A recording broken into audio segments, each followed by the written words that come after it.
اعوذ باللہ من الشیطان الرجیم، بسم اللہ الرحمن الرحیم، وبہ نستعین انہ خیر ناصر ومعین، وصلی اللہ علی سیدنا محمد وآلہ الطیبین الطاہرین۔ محترم ناظرین، السلام علیکم ورحمۃ اللہ وبرکاتہ۔ آپ کو اس درس میں خوش آمدید کہتے ہیں۔ اس درس کا موضوع ہے قرآن، علوم قرآن اور قرآنی تعلیمات۔ اس سیشن کا جو موضوع آپ کے سامنے پیش کیا جائے گا وہ قرآن کریم کے اعجاز کے حوالے سے ہے۔ انشاءاللہ تعالیٰ آج کے جلسے میں آپ کے سامنے اس زاویے پر گفتگو کی جائے گی کہ اللہ تعالیٰ نے جو قرآن ہمارے لیے بھیجا ہے اور جو قرآن نازل کیا ہے، وہ قرآن ہم کیوں ایکسیپٹ کریں؟ وہ قرآن پیغمبر کی نبوت کو کیسے ثابت کر رہا ہے؟ اگر ہم یہ کہتے ہیں کہ ہر پیغمبر نے اپنے زمانے میں ایک معجزہ پیش کیا ہے، اور پیغمبر معجزہ پیش کرنے کے زاویے سے، معجزہ پیش کرنے کی وجہ سے ہم ان کی نبوت کو ایکسیپٹ کرتے ہیں، ہمارے لیے یہ بات ثابت ہو جاتی ہے کہ یہ جو چیز معجزہ ہے، یہ جب پیغمبر کے پاس اتنی قدرت ہے کہ وہ یہ معجزہ لا سکتے ہیں، تو اس کا مطلب یہ ہے کہ یہ قدرت ان کے پاس اپنے آپ سے نہیں آئی ہے، یہ اللہ تعالیٰ کی طرف سے قدرت آئی ہے، اور اس قدرت کی وجہ سے ہم اس بات کا اندازہ لگا لیتے ہیں کہ یہ قدرت جس نے ان کو دی ہے تو کچھ سوچ سمجھ کے دی ہوگی، کچھ مقصد سے دی ہوگی، اور وہ مقصد نبوت یا رسالت کہلاتا ہے۔ اب انشاءاللہ اس کی تفصیل آپ کے سامنے بیان کریں گے کہ معجزہ کیا ہے، قرآن کے معجزے ہونے کے کیا پہلو ہیں، اور یہ بات آپ کے ذہن میں بخوبی رہے کہ آپ اس وقت جو درس سن رہے ہیں یہ دوسرے لیول کا درس ہے، یعنی اس سے پہلے ایک لیول آپ گزار چکے ہیں، اس سے پہلے آپ مقدماتی گفتگو جو قرآن کے حوالے سے ہے وہ آپ کے سامنے پیش کی جا چکی ہے، اور اس سیشن میں، اس لیول میں آپ کے سامنے ایک آگے کی گفتگو پیش کی جا رہی ہے، تھوڑا تفصیلی گفتگو پیش کی جا رہی ہے، یا میں اس طریقے سے آپ سے کہوں کہ الحمدللہ آپ نے وہ مقدماتی اور وہ تمہیدی مراحل کو گزار لیا ہے کہ جس سے آپ ایک کلی طور پہ، اجمالی طور پہ، جنرل طور پہ قرآن کی تعلیمات سے آشنا ہو گئے ہیں۔ آج جو چیز آپ کے سامنے بیان کرنی ہے وہ ایک مرحلہ آگے بڑھ کر، ایک قدم آگے بڑھ کے آپ کے سامنے کچھ مباحث اور مطالب کو بیان کرنا ہے، کہ جو ظاہر سی بات ہے کیونکہ آپ کا ایک لیول آپ اوپر آ چکے ہیں، آپ کا ایک رتبہ بڑھ چکا ہے، تو ظاہر سی بات ہے جو مباحث اور جو مطالب بیان کیے جائیں گے آپ کے سامنے وہ بھی بہت ابتدائی سطح کے نہیں ہیں۔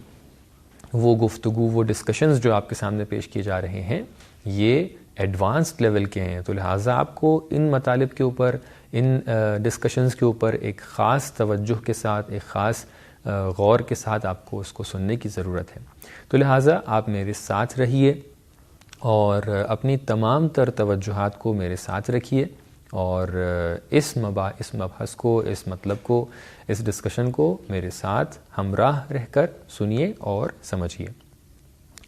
سب سے پہلی گفتگو جو اس ڈسکشن کے اندر کرنی ہے وہ یہ ہے کہ اعجاز کا مطلب کیا ہوتا ہے۔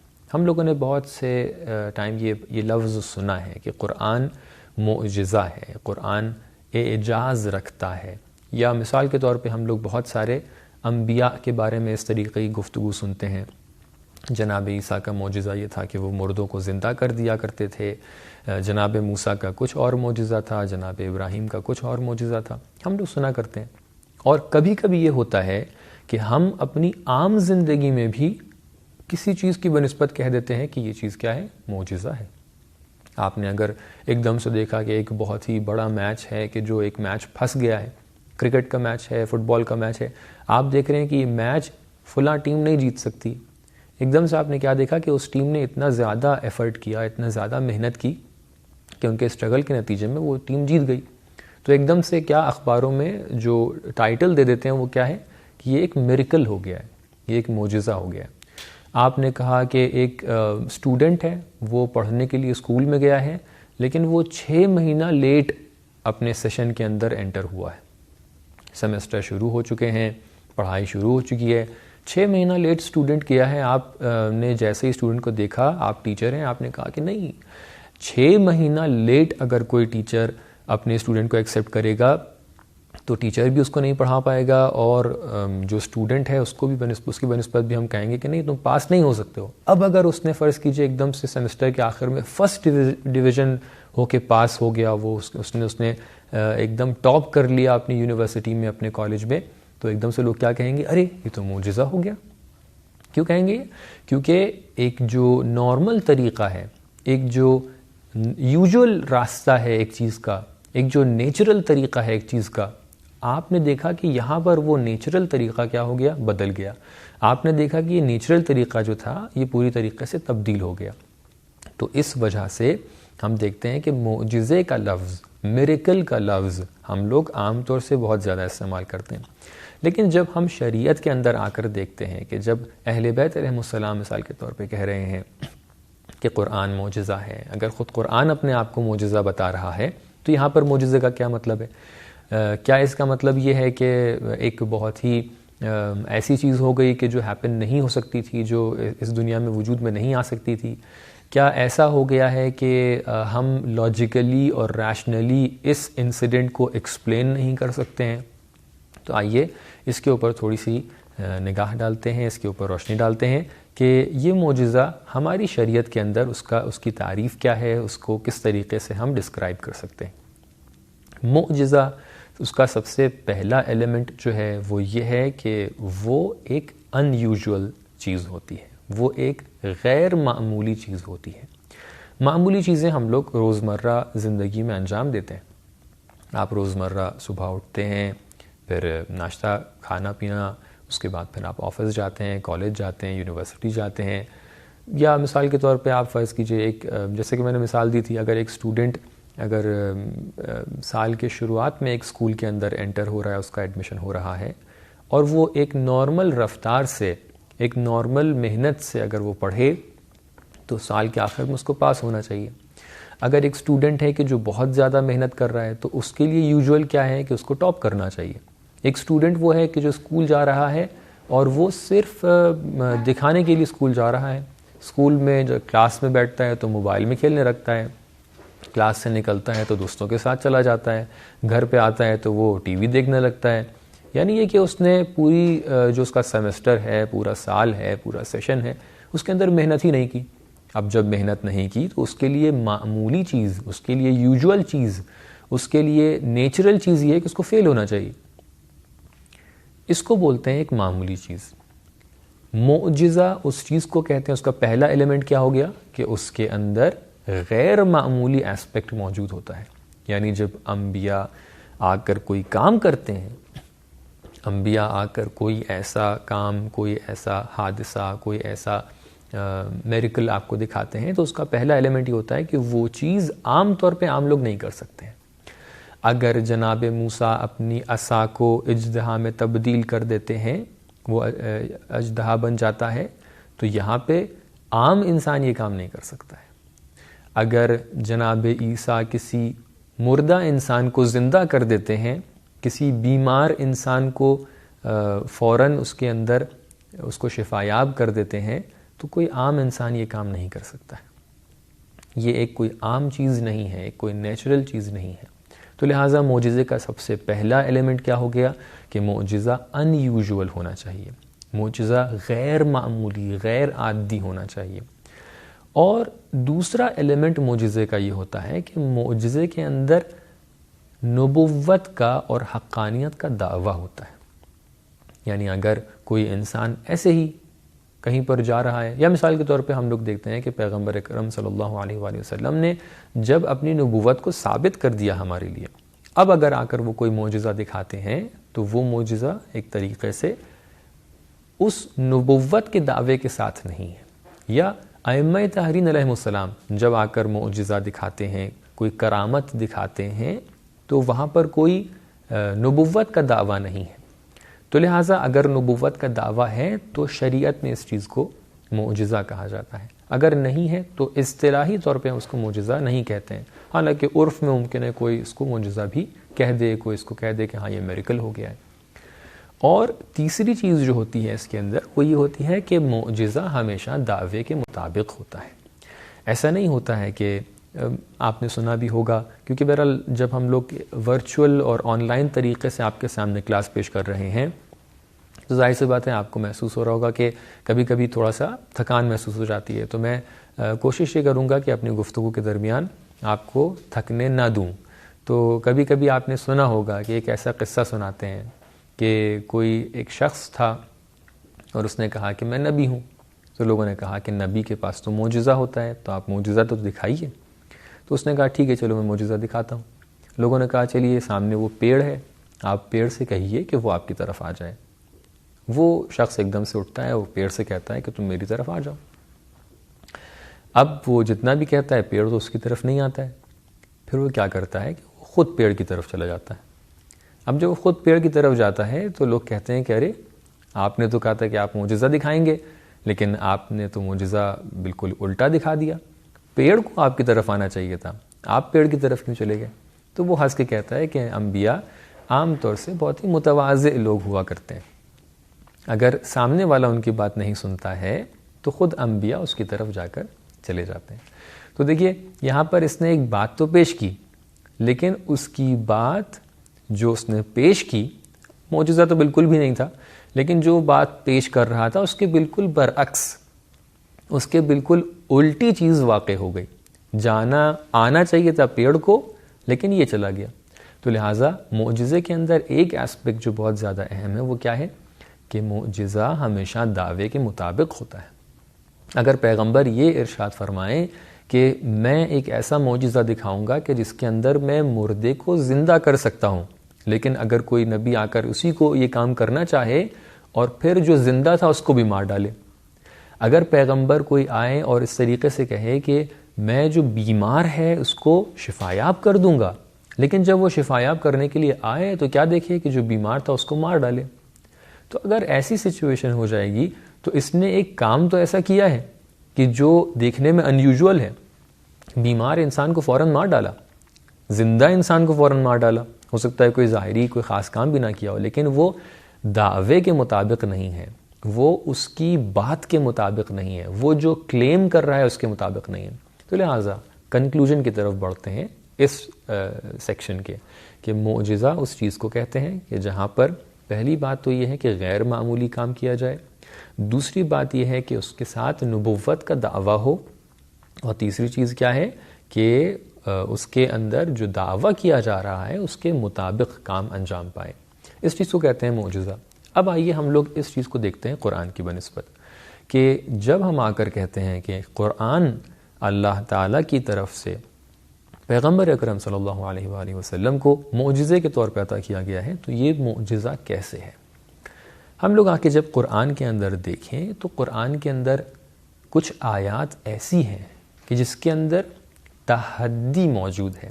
تحدی کسے کہتے ہیں؟ تحدی کا مطلب یہ ہوتا ہے کہ قرآن نے سامنے والے سے، قرآن نے لوگوں سے آ کر یہ چیلنج کیا ہے، لوگوں کو یہ چیلنج کیا ہے کہ اگر تم لا سکتے ہو تو تم قرآن کے جیسی کوئی چیز لا کر دکھاؤ، اگر تم لا سکتے ہو تو تم قرآن کے جیسی ایک آیت لا کے دکھاؤ. یعنی کچھ مراحل میں قرآن نے آ کر پوری طریقے سے چیلنج کیا ہے. سب سے پہلے مرحلے میں کہا ہے کہ اگر تم لا سکتے ہو تو پورا قرآن لے کر آؤ.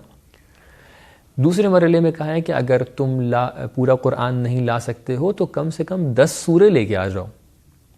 تیسرے مرحلے میں کہا ہے کہ تم اگر 10 سورے نہیں لا سکتے ہو تو کچھ آیتیں، حتیٰ ایک آیت بھی لا کے دکھا دو. فَأْتُوا بِسُورَةٍ مِّن مِّثْلِهِ، اس قرآن کے جیسا، اس سوروں کے جیسا ایک دوسرا قرآن لا کے دکھاؤ.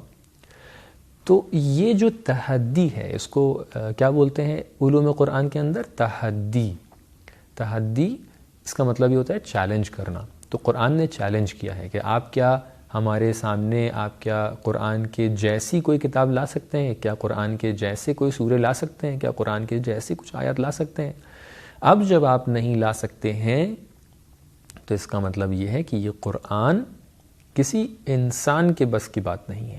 کیونکہ اگر انسان کے بس کی بات ہوتی تو جیسے میں انسان ہوں ویسے آپ انسان ہیں. بہرحال اگر فرض کیجئے ایک انسان نے بہت محنت کر کے بھی قرآن کو لکھا ہوتا تو دوسرا انسان ایک نہیں تو 2 انسان، 2 نہیں 10 انسان. تاریخ میں اس طریقے سے ملتا ہے کہ مشرکین کے پورے گروپس بیٹھتے تھے کہ جو آ کر قرآن کے جواب کو، قرآن کے جیسی آیتوں کو لکھیں، لیکن وہ نہیں لکھ پاتے تھے. تو لہٰذا اس مقدمے سے یہ واضح ہوتا ہے کہ قرآن نے جہاں پر آ کر چیلنج کیا ہے کہ بھئی قرآن کے جیسا آپ کچھ لا کے دکھائیے. جب آپ قرآن کے جیسا کچھ نہیں لا پا رہے ہیں تو اس کا مطلب یہ ہے کہ قرآن کسی انسان کی بنائی ہوئی چیز نہیں ہے. قرآن اللہ تعالیٰ کی طرف سے بھیجی ہوئی چیز ہے، اور اسی قدرت اور اسی پاور کے ضمن میں یہ بات ثابت ہو جاتی ہے کہ جو قرآن لانے والا ہے وہ سچا ہے اپنی بات میں کہ یہ قرآن اللہ تعالیٰ کی طرف سے ہے. اگر یہ اللہ تعالیٰ کی طرف سے نہیں ہوتا تو انسان اس کا جواب لا سکتے تھے. آئیے تھوڑی سی اور روشنی اس کے اوپر ڈالتے ہیں. پہلے تو میں اس چیز کے اوپر روشنی ڈال دوں کہ اللہ تعالیٰ نے جو یہ چیلنج کیا ہے کہ قرآن کے جیسا کوئی دوسرا سورہ، کوئی دوسری کتاب، کوئی دوسری آیت نہیں لا سکتے ہیں، یہ چیلنج اس کے 3 ایسپیکٹس ہیں. قرآن کے اندر مختلف آیات کے اندر، مثال کے طور پہ ایک آیت کے اندر اس کے طریقے سے اللہ تعالیٰ ارشاد فرما رہا ہے کہ قُلْ لَئِنْ اجْتَمَعَتِ الْإِنسُ وَالْجِنُّ عَلَىٰ أَن يَأْتُوا بِمِثْلِ هَٰذَا الْقُرْآنِ لَا يَأْتُونَ بِمِثْلِهِ. تو پہلا ایسپیکٹ یہ ہو گیا کہ قرآن جب آ کر چیلنج کر رہا ہے تو پہلے ایسپیکٹ میں کہہ رہا ہے کہ اس کے اندر کوئی بھی انسان نہیں لا سکتا ہے. یعنی پوری کائنات، پورے جن و انس اگر جمع ہو جائیں تب بھی اس قرآن کے جیسا نہیں لا سکتے. دوسرا ایسپیکٹ یہ ہے کہ کبھی بھی نہیں لا سکتے. یعنی ایسا نہیں ہے کہ آج نہیں لا پائیں گے، کل نہیں لا پائیں گے، کبھی بھی نہیں لا سکتے ہیں. کیوں؟ کیونکہ 2-4 والی بات ہے. انسان اگر بناتا تو اس کے جیسا دوسرا انسان کل کو آ کر بنا سکتا ہے. جب انسان نے بنایا ہی نہیں ہے تو 100% یہ ہے کہ کل ہو، پرسوں ہو، 1 سال، 100 سال، 1000 سال بعد بھی اگر کوئی قرآن کے جیسا لانا چاہے تو نہیں لا سکتا ہے. تو لہٰذا پہلا ایسپیکٹ کیا ہو گیا کہ تمام افراد مل کے نہیں لا سکتے ہیں. دوسرا ایسپیکٹ یہ ہو گیا کہ تمام زمانے جو ہیں، جتنے بھی زمانے ہیں، ان تمام زمانوں کے درمیان اگر کوئی قرآن کے جیسی کتاب کو لانے کی کوشش بھی کرے گا تو وہ نہیں لا پائے گا. اور تیسرا ایسپیکٹ یہ ہے کہ کسی بھی حالت میں نہیں لا پائے گا. ایسا نہیں ہے کہ 1 آیت لے آئے گا، 10 آیت لے آئے گا، نہیں، کسی بھی آیت کو لا کے پیش نہیں کر سکتا ہے. اب جب آپ کے سامنے قرآن کے معجزے ہونے کا معنی واضح ہو گیا ہے تو اس میٹر کو اور زیادہ ڈیپ میں سمجھنے کے لیے ضروری ہے کہ ہم لوگ معجزے کی اقسام کو سمجھیں. ہم سمجھیں کہ قرآن اگر معجزہ ہے، اعجاز قرآن جو ہے اس کے کتنی قسمیں ہیں، قرآن کس لحاظ سے معجزہ ہے، قرآن کا کون سا ایسپیکٹ معجزہ ہے. تو آپ کے سامنے یقیناً آپ نے ابھی تک کے کچھ زاویے، کچھ ایسپیکٹ سنے ہوں گے، لیکن جو باقی کے کچھ دوسرے ایسپیکٹس ہیں ان کی طرف روشنی ڈالنے کے مقصد سے آپ کے سامنے کچھ اقسام کو پیش کر رہے ہیں.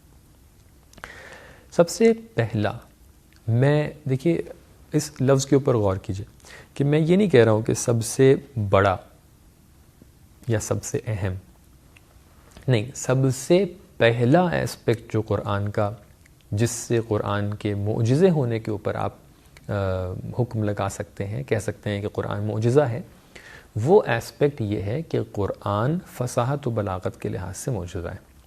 فصاحت و بلاغت یا ایلوکوینس جو ہوتا ہے یہ لنگوسٹک ایسپیکٹ ہوتا ہے ایک لینگویج کا. یعنی ایک زبان کا جو ادب ہوتا ہے، لنگوسٹکس جو ہوتے ہیں، لنگوسٹک، اور جو اس کا آپ کہہ سکتے ہیں کہ جو لٹریچر ہوتا ہے، جو لٹریچر کے حوالے سے کسی بھی لینگویج کو آ کے انالائز کیا جاتا ہے، اس کو تجزیہ کیا جاتا ہے، اس کے کئی ایسپیکٹس نکلتے ہیں. ہم لوگ اگر اردو کا ادب جو ہے اس کو جا کر پڑھیں تو اس کے اندر تقریباً وہی باتیں بیان کی جاتی ہیں کہ جو عربی ادب کے اندر بیان کی جاتی ہیں. مثال کے طور پہ ایک علم ہوتا ہے علم نحو، ایک علم ہوتا ہے علم صرف، ایک علم بلاغت کہلاتا ہے، اس کے اندر کئی علم موجود ہیں، علم معانی ہے، بیان ہے، بدیع ہے. جو لوگ شاعر ہیں وہ لوگ بہتر جانتے ہیں کہ دوسرے علم بھی پہلے ہوا کرتے تھے، جیسے علم عروض ہے، علم قافیہ ہے. مثال کے طور پہ ڈکشنریز جو ہوتی ہیں اس کو علم متن لغت کہا جاتا ہے. علماء نے قریب 13 علموں کو گنایا ہے کہ جو آپ کی لٹریچر سے تعلق رکھتے ہیں. تو قرآن نے آ کر ایک ایسا زاویہ پیش کیا ہے کہ لٹریچر کے لحاظ سے سب سے پہلے انیشل سٹیج میں قرآن معجزہ ہے. کیوں قرآن نے آ کر اس زاویے کو اپنا انیشل اور پہلا معجزہ بنایا؟ کیونکہ اس زمانے میں عرب کے درمیان، کیونکہ بہرحال پیغمبر صلی اللہ علیہ وآلہ وسلم کہاں پر مبعوث ہوئے ہیں؟ عرب لوگوں کے درمیان مبعوث ہوئے ہیں. کیوں عرب لوگوں کے درمیان مبعوث ہوئے ہیں؟ کیونکہ سب سے زیادہ اشد ضرورت جس قوم کو تھی پیغمبر کی وہ عرب لوگ تھے. اب بہرحال یہ ایک الگ ڈسکشن ہے کہ پیغمبر کیوں وہاں پر مبعوث ہوئے، لیکن پلس پوائنٹ یہ ہے یا آپ کہہ سکتے ہیں کہ آپ کے لیے خوشخبری یہ ہے کہ پیغمبر اکرم صلی اللہ علیہ وآلہ وسلم پرٹیکولرلی صرف ان لوگ کے لیے نہیں آئے ہیں بلکہ وہ پوری دنیا کے لیے آئے ہیں. وہ اللہ بھی پوری دنیا کے لیے اللہ ہے، اور جو اس نے انبیاء بھیجے ہیں اس میں کچھ انبیاء ایسے ہیں کہ جن کی نبوت، جن کی رسالت جو ہے وہ کسی ایک خاص خطے سے محدود نہیں ہے بلکہ پوری دنیا کے لیے. ان میں سب سے آخری، سب سے افضل ترین پیغمبر جو ہیں وہ کون ہیں؟ حضرت محمد مصطفیٰ صلی اللہ علیہ وآلہ وسلم ہیں، کہ جن کی نبوت اور ان کی رسالت پوری دنیا کے لیے ہے، جن کے احکام پوری دنیا کے لیے ہیں. تو لہٰذا وہ کہیں پر بھی آتے، دوسری قومیں اعتراض کر دیتی ہیں. اگر فرض کریں ہندوستان کے اندر آ جاتے تو کیا عرب لوگ، کیا ایرانی لوگ، کیا یورپینز آ کر اعتراض نہیں کر سکتے تھے کہ کیوں ہندوستان کے اندر آئیں؟ اگر فرض کر لیے یوروپ میں آتے تو کیا باقی لوگ اعتراض نہیں کرتے کیوں یوروپ میں آئے ہیں ہمارے پاس نہیں آئے ہیں؟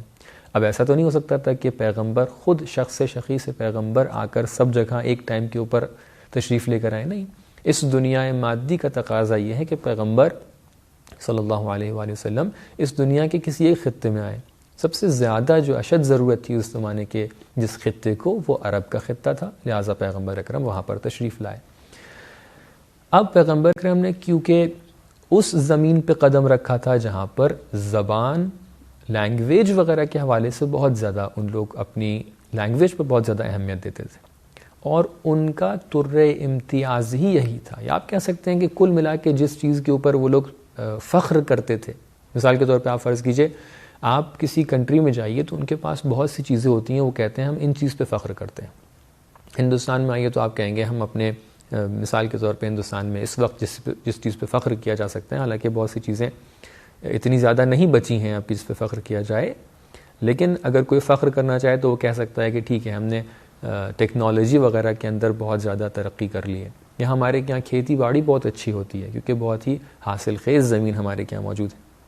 یا مثال کے طور پہ کوئی کہہ سکتا ہے کہ ہماری تاریخ اور ہماری ہسٹری بہت اچھی ہے. یا مثال کے طور پہ کوئی کہہ سکتا ہے کہ بھئی ہمارے ہندوستان کے اندر جتنے ادیان ہیں، جتنی اقوام ہیں، جتنے مذاہب ہیں، وہ سب کے سب ہارمنی میں، سب کے سب اپنے ساتھ متحد ہو کر آپس میں رہتے ہیں، کہ جس کو آج کل لوگ ختم کرنا چاہ رہے ہیں. تو یہ وہ چیزیں ہیں کہ جس پہ ہم فخر کر سکتے ہیں.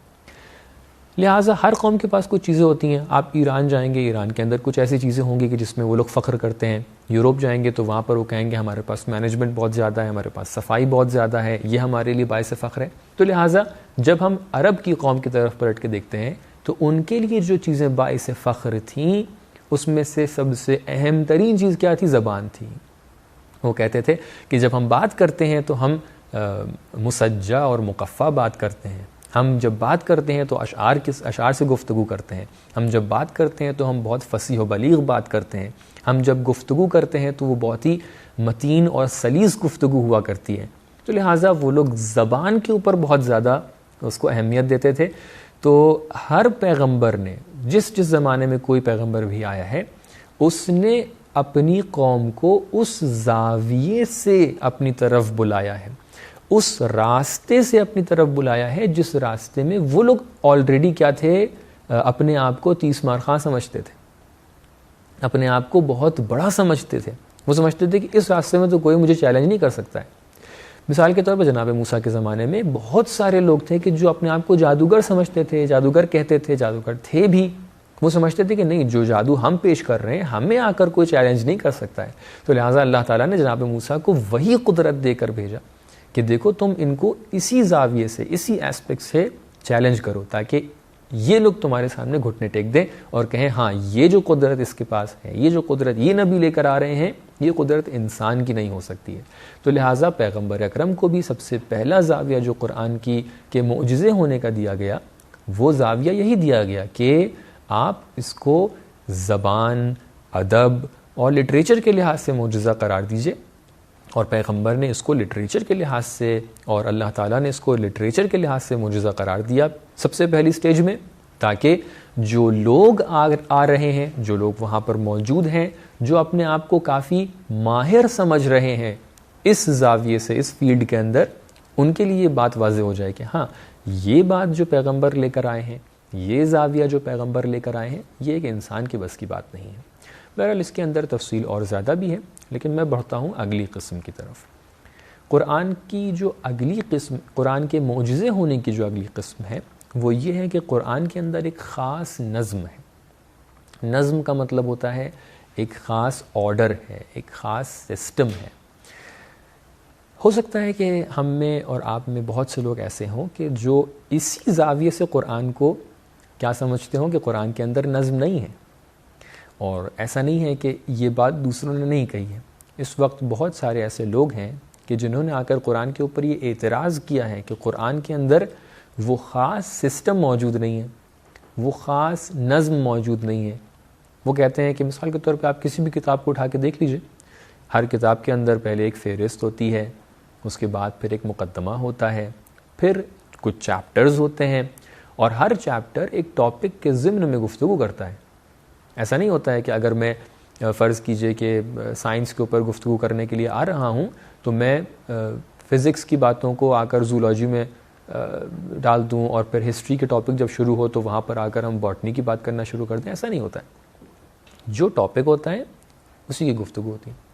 لیکن قرآن کے اندر تو ہم کچھ اور دیکھ رہے ہیں. ہم قرآن کے اندر دیکھ رہے ہیں جناب موسیٰ کا قصہ سورہ بقرہ میں بھی موجود ہے اور کسی اور سورہ میں بھی موجود ہے. ہم دیکھ رہے ہیں کہ پیغمبر کے بارے میں یہاں پر بھی گفتگو ہے، وہاں پر بھی گفتگو ہے. کچھ حکم یہاں پر بیان کیے گئے ہیں تو کچھ حکم وہاں پہ بیان کیے گئے. ایسا کیوں ہو رہا ہے؟ اس کا مطلب نظم نہیں ہے؟ نہیں. میں آپ کے لیے اس کی وضاحت کرتا ہوں. دیکھیے، جو بھی بات آپ کے ذہن تک کے پہنچتی ہے اور جو شخص اس بات کو بول رہا ہے، جو شخص اس بات کو آپ تک کے پہنچانا چاہ رہا ہے، وہ دو طریقے سے پہنچائی جا سکتی ہے. اس بات میں آپ لوگ بہت غور کیجئے گا، کیونکہ ظاہر سی بات ہے، میں نے آپ کے سامنے بیان کر دیا کہ آپ لوگ اب ایڈوانسڈ لیول میں ہیں. اب ایک دم ابتدائی باتیں آپ کے سامنے بیان نہیں کی جائیں گی. دو طریقے سے انسان آپ کے پاس اپنی بات کو پہنچا سکتا ہے. ایک طریقہ ہوتا ہے ریٹن لینگویج کے ذریعے سے، اور ایک طریقہ ہوتا ہے اسپوکن لینگویج کے ذریعے سے.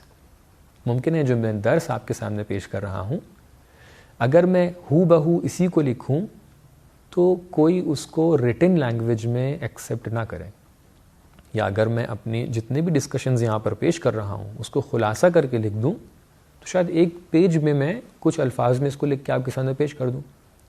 لیکن جب میں آپ سے گفتگو کر رہا ہوں، آپ کو کوئی بات سمجھا رہا ہوں، تو یہی ایک پیج بن جاتا ہے 30، 40، 50 منٹ، 1 گھنٹہ، 2 گھنٹہ. کیوں یہ ڈفرنس ہے؟ کیونکہ جو گفتگو کے تقاضے ہیں وہ الگ ہوتے ہیں، اور جو کتابت کے تقاضے ہیں وہ الگ ہوتے ہیں. تو لہٰذا ہمارے پاس دو طریقے ہو گئے تاکہ ہم کسی بھی میٹر کو، کسی بھی کانٹینٹ کو سامنے والے تک کے پہنچائیں. ایک ہمارے پاس یہ ہے کہ ہم اس کو اسپوکن لینگویج میں پہنچائیں، مینس اپنی گفتگو کے ذریعے سے پہنچائیں، اور ایک ایسپیکٹ یہ ہے کہ ہم ریٹن لینگویج میں پہنچائیں، یعنی ایک کتاب لکھ کے، آرٹیکل لکھ کے سامنے والے تک کے پہنچائیں. سوال یہ ہے کہ قرآن کس طریقے سے لوگوں تک کے پہنچا؟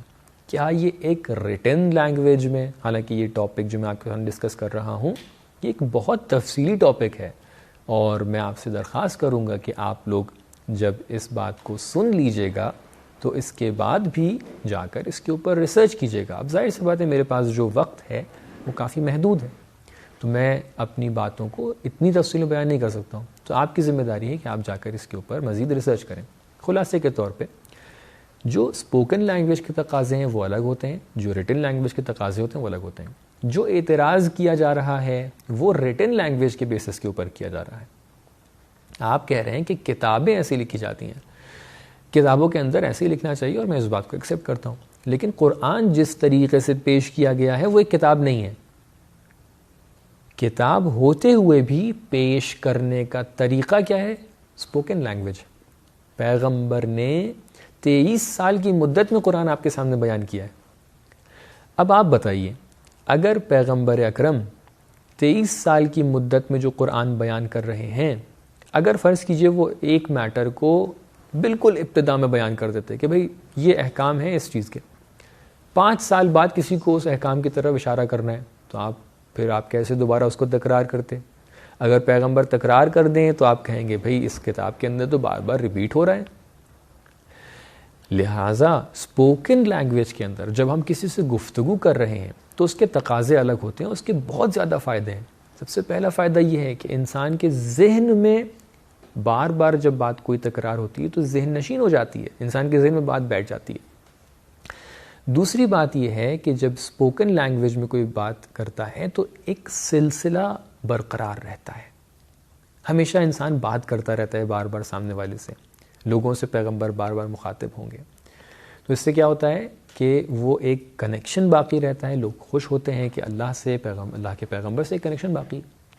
تو لہٰذا یہ دوسرا اسپیکٹ تھا. تیسرا اسپیکٹ جو بہت ہی اہم اسپیکٹ ہے، اس کو اشارے کے طور پر آپ کے سامنے بیان کر دوں، وہ یہ ہے کہ اگر ہم آ کر یہ ایکسیپٹ بھی کر لیں کہ ان دونوں اسپیکٹ کو کوئی ایکسیپٹ نہ کرے، لیکن تیسرا اسپیکٹ یہ ہے کہ پیغمبر اکرم کی ایک صفت تھی کہ وہ امی ہیں.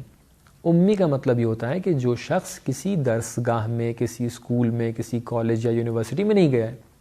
جب کسی کالج یونیورسٹی میں نہیں گیا ہے، کسی درسگاہ میں نہیں گیا ہے، تو ایکسپیکٹڈ اور یوزول تھنگ کیا ہے کہ اس کو کچھ نہیں آنا چاہیے. لیکن اب جب وہ شخص کہ جو کسی درسگاہ میں نہیں گیا ہے اب آ کر اتنی اچھی کتاب لا کر پیش کرتا ہے کہ جس کے اندر مختلف سسٹمز موجود ہیں، ایتھیکل سسٹم موجود ہے، نظام اخلاقی آپ کہہ سکتے ہیں، اس کے اندر اکانومک سسٹم موجود ہے، اس کے اندر پولیٹیکل ہدایات موجود ہیں، اس کے اندر بلیف سسٹم موجود ہے، اس کے اندر آپ کی پریکٹیکل رولنگز موجود ہیں اور بہترین طریقے سے موجود ہیں، اس کے اندر فیملی میٹرز موجود ہیں، اس کے اندر ایک استاد اور شاگرد کا رابطہ موجود ہے، اس کے اندر زوجہ اور زوج کا، شوہر اور زوجہ کا رابطہ موجود ہے، وغیرہ وغیرہ. تو اب آ کر کوئی بھی انسان انصاف سے اگر آ کر بیٹھے تو اس چیز کو بہت ہی آسانی سے کنکلوڈ کر سکتا ہے کہ اگر ایک شخص کسی مدرسے میں نہیں گیا ہے، کسی اسکول میں نہیں گیا ہے، کسی درسگاہ میں نہیں گیا ہے، کسی استاد کے پاس پڑھنے نہیں گیا ہے، تو ایکسپیکٹڈ یہ ہے کہ یہ کچھ بھی نہ لکھ پائے، کچھ بھی نہ پڑھ پائے، کچھ بھی نہ بتا پائے. اب یہ شخص جب آ کر اتنی عظیم کتاب پیش کرتا ہے تو اس کا مطلب یہ ہوتا ہے کہ یہ کتاب اس شخص نے اپنی طرف سے پیش نہیں کی، بلکہ اللہ تعالیٰ نے، بلکہ اس پروردگار نے اس ذات کو، اس شخص کو وہ علم عطا کیا ہے تاکہ وہ لوگوں تک کے جا کے پہنچا دیں. تو لہٰذا یہ 3 قسمیں آپ کے سامنے بیان کی گئیں کہ جو اللہ تعالیٰ کے قرآن کے معجزے ہونے کے اعتبار سے آپ کے سامنے بیان کی گئی. اور یہاں پر ہمارا سیشن ختم ہوتا ہے کہ جس کا کنکلوژن یہ ہے کہ قرآن معجزہ ہے، معجزے کی تعریف آپ کے سامنے بیان کر دی گئی، اور معجزے کی تعریف کے ساتھ ساتھ قرآن کے معجزے ہونے کے جتنے اس کی اقسام ہیں، ایسپیکٹس ہیں، وہ بھی آپ کے سامنے بیان کر دیے گئے. والسلام علیکم ورحمۃ اللہ وبرکاتہ.